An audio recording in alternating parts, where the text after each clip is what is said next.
নমস্কার বন্ধুরা, আশা করছি তোমরা সবাই ভালো আছো এবং দেখছো অনলাইনে স্টাডি পয়েন্ট। আমি মিলন স্যার আরেকটি নতুন ক্লাসে সবাইকে স্বাগত জানাচ্ছি। আজ আমরা আলোচনা করব পাস্ট কন্টিনিউয়াস টেন্স। তো দেখো, পাস্ট কন্টিনিউয়াস টেন্স এর বাংলা হচ্ছে ঘটমান অতীতকাল। অর্থাৎ কোনো একটা কাজ অতীতে চলতে ছিল এইরকম বোঝালে ভার্বের পাস্ট কন্টিনিউয়াস টেন্স হয়।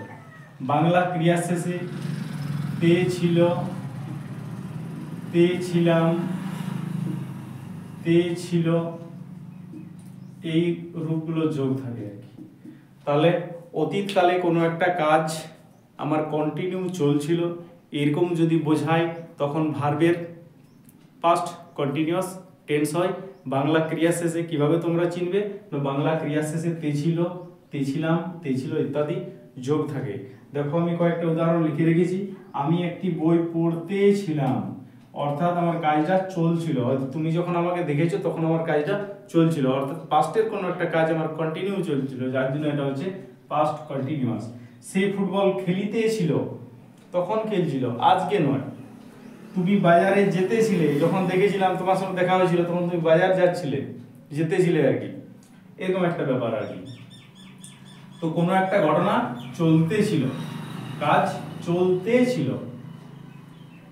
এরপরে যদি এর গঠনে চলে আসি, স্ট্রাকচার, তো প্রথমে হবে সাবজেক্ট, তারপর তোমার ওয়াজ বা ওয়ার, দুটোর মধ্যে একটা হবে, ভার্বের সঙ্গে আইএনজি যোগ হবে, plus object.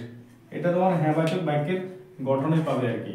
Subject plus ওয়াজার plus ভার্বের সঙ্গে আইএনজি যোগ প্লাস অবজেক্ট, ঠিক আছে। আর যদি আমাকে নেগেটিভ করতে হয় তাহলে ওয়াজারের পর একটা নট হবে, আর প্রশ্ন করতে গেলে ওয়াজারটা প্রথমে লিখবো, তারপরে সাবজেক্ট, তারপর ভার্ব প্লাস আইএনজি, তারপর অবজেক্ট। তো চলো এটা দেখে নিই, উদাহরণটা দেখলেই বুঝতে পারবে আর কি। আমি একটি বই পড়তেছিলাম, তাহলে আই এর পরে কি বসবে? ওয়াজ। আই ওয়াজ রিডিং, ভার্বের সঙ্গে আইএনজি যোগ, রিডিং এ বুক।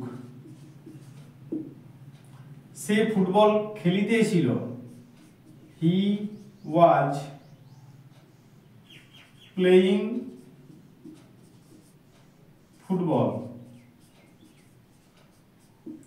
তুমি বাজারে যেতেছিলে, তাহলে ইউ এর পরে ওয়ার বসবে, ইউ ওয়ার, ভার্ব হচ্ছে গো, এর সঙ্গে কি যোগ হচ্ছে? ING going. You were going to, কোথায় যাচ্ছিলে? মার্কেট। এই হচ্ছে হ্যাবাচ্চের গঠন।